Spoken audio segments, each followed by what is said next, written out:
kamushi na tukabanule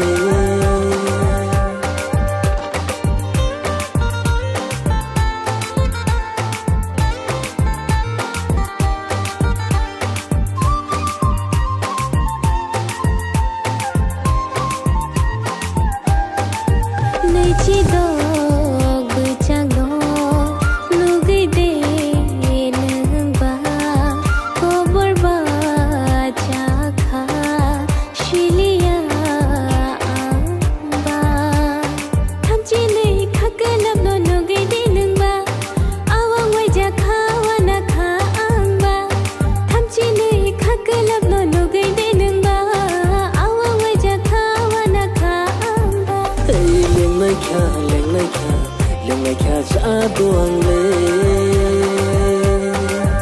tai kamushi na to khaban le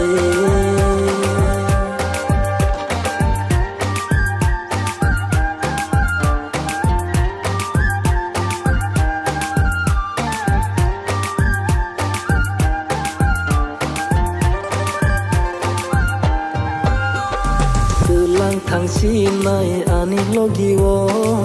ham zik sana mai wa to khulum ta ler si din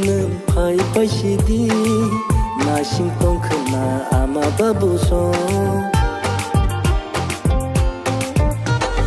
chempa pai jadu ni ni shak mang bai le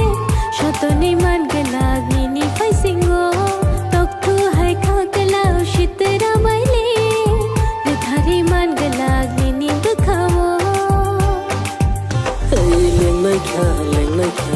lengai kha sa duang le tai kamushi na to khaban le tai lengai kha sa duang le tai kamushi na to khaban le